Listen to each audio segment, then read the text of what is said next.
Assalamualaikum warahmatullahi wabarakatuh. Jumpa lagi di channel Dr. IT Bird Farm, channel yang konsisten membahas tentang rawatan murai batu lomba dan penangkaran dunia burung. Teman-teman, tema kali ini gimana caranya sih agar murai batu kita bongkar materi nih.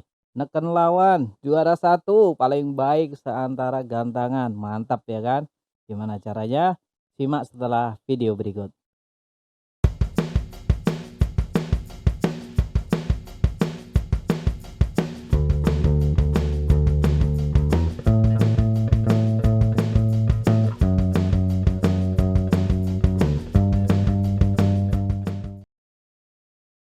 Nah, teman-teman, perlu dicatat dan dipahami untuk memperoleh juara satu, ya, prestasi satu dalam lomba murai batu itu harus mengalahkan banyak burung, mengalahkan para senior-senior yang sudah duluan main burung murai batu dengan terahan nasional, terahan prestasi-prestasi yang tidak bisa dianggap remeh. Kita harus mengalahkan mereka semua ketika kita ingin juara satu. Nah, apa kuncinya? Kalau kita dari terah saja sudah kalah karena mereka sudah terah nasional dan terjun duluan, tapi kita juga tidak boleh minder ya, tidak boleh minder. Kita juga bisa kok seperti mereka meskipun mohon maaf nih pondasi dasar kita untuk murai batunya nggak sebagus mereka. Apa yang harus kita lakukan, trik dan triknya apa ya, agar kita tetap bisa moncer mengalahkan semuanya ya. Maka kita tidak bisa kalau hanya merawat murai batu sama persis dengan mereka. Kita sudah kalah dengan terahnya. Terah mereka lebih bagus karena mereka senior ya. Mungkin untuk relasi juga pasti lebih banyak, pengalamannya jauh lebih banyak. Lah kita sebagai pendatang baru, gimana caranya agar kita mampu mengalahkan mereka? Nah, hanya di konten ini ya, di channel ini kita membahas beda dari yang lain. Kalau yang lain relatif.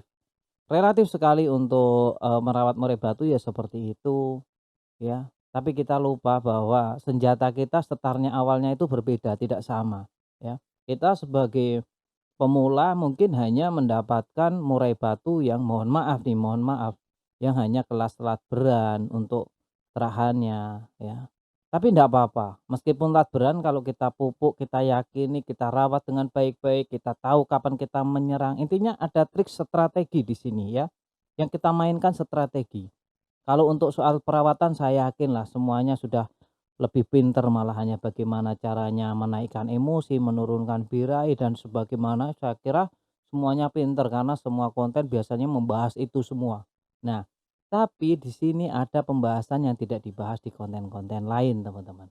Contohnya, ketika satu sesi murai batu perlombaan itu ada terah nasional, ada terah regional ya, dan terah pinggiran.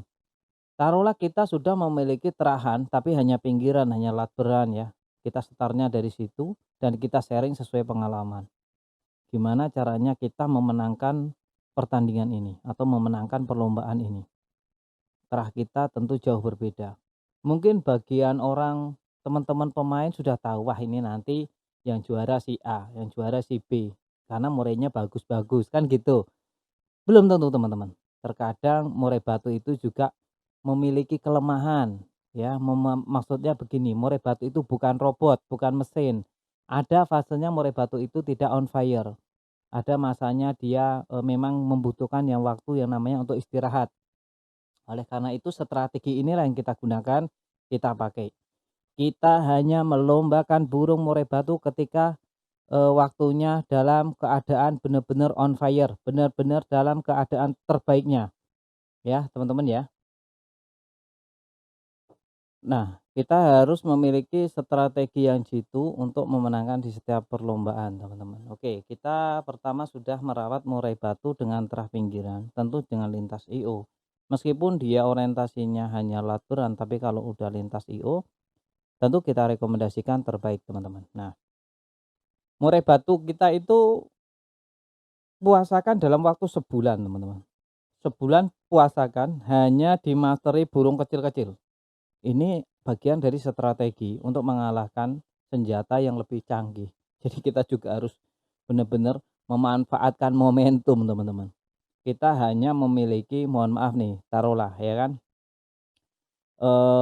harus benar-benar satu bidikan, kita harus memenangkan. Dalam artian, satu serangan harus pas dalam keadaan top perform-nya.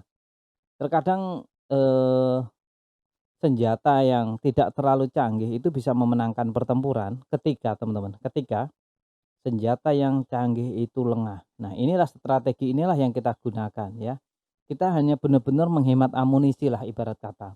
Untuk harian di rumah kita benar-benar mengkondisikan burung murai batu kita. Dalam harian kita rawat seperti biasanya, jangan ada ngetrek, jangan ada pancing-pancing MP3 saat di rumah.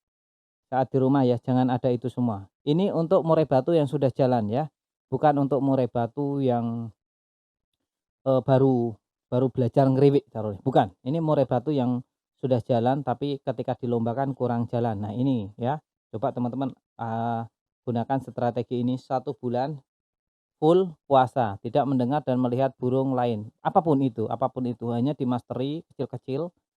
Kalau masteran pun, kalau burung hidup, jangan sampai terlihat burungnya dalam 1 bulan itu. Nah, untuk 2 minggu di awal, hanya 1 burung saja untuk pemasteran, itu pun burung kecil. Di 2 minggu kedua, ya 2 minggu kedua ganti burung, burung kedua. Jadi 1 bulan itu, 1 bulan hanya 2 burung untuk pemasterannya. Teman-teman harus paham dan gunakan metode manpack. Ini jika ingin memenangkan pertempuran di perlombaan burung murai batu. Oke, 1 bulan sudah puasa. Tentang pemberian EF relatif. Pemberian EF relatif, relatifnya berapa? Kita tidak bisa memberikan patokan yang pas 5, 7, 6, enggak bisa. Setiap murai batu memiliki ya, memiliki nih ya, karakter yang berbeda. Tentu untuk pemberian EF-nya juga tidak sama. Cuma biasanya dan umumnya itu rank 5 sampai 7, itu umum yang digunakan. Tapi ada yang menggunakan di bawahnya, ada juga yang di bawahnya, biasanya di antara 10 sampai 3. Ya 10, 3 itu batasan normal. Tentu dengan EF lainnya, jika EF-nya masih cuma 2, 3 ya. Mohon maaf 3, 4 itu ya, pasti ada tambahan EF lain seperti kroto ya dan lain sebagainya. Nah, ini relatif saja. Yang penting burung jangan gacor saat di rumah ya. Burung jangan gacor dan jangan gembung. Itu Pak, itu ukuran takarannya ya. Dalam murai batu pemberian EF yang terlalu banyak akan mengakibatkan murai batunya gacor. Ini untuk murai batu yang sudah jalan, biasanya gitu, gacor. Kalau kita kurangi dengan signifikan itu akan gembung. Ya, itu perlu dicatat atau perlu dilihat teman-teman ya. Nah ini, kalau sampai bulu mengembangkan bulu karena kurang EF, ini tandanya kurang nutrisi, ya ditambahin. Kalau burung kurang nutrisi nanti bisa mengakibatkan mudah sakit, burungnya malah cenderung diem, tidak mau bunyi. Yang penting burung masih aktif untuk harian, tapi tidak terlalu gacor. Itu takaran hariannya, ya. Bisa dibilang cenderung diem, tapi sesekali bunyi tidak apa-apa untuk menghematnya. Nah, itu ya teman-teman ya. Lantas untuk settingan H-1 lipat gandakan. Nah, untuk H-1 lipat gandakan untuk EF-nya dan coba teman-teman tampilkan saat di lomba nanti hasilnya akan seperti apa. Nanti hasilnya seperti apa bisa share di kolom komentar ya teman-teman ya. Itulah cara menaikkan atau memuntahkan materi pada burung murai batu lomba. Kita masuk ke penutup. Perlu dicatat teman-teman sebelum kita mengakhiri video ini, bahwa video ini sebenarnya ditujukan untuk mereka agar lebih waspada untuk menjaga murai batunya. Tapi kembali lagi ke teman-teman semuanya, mau dijalankan silakan, enggak juga enggak apa-apa. Yang jelas saya cuma berpesan murai batunya dijaga baik-baik, jangan sampai rusak ya. Dan perlu dicatat juga setiap murai memang memiliki karakter yang berbeda-beda. Jadi setiap perawatan tidak perlu diperdebatkan antara satu dengan yang lainnya. Kalau cocok dijalankan, nggak cocok ditinggalkan. Jangan cuma sekedar membaca judul saja ya. Pahami isinya, tonton dari awal sampai detik ini. Bagi teman-teman yang menonton sampai detik akhir ini, saya kira tidak akan ada perdebatan lagi di kolom komentar. Salam sehat.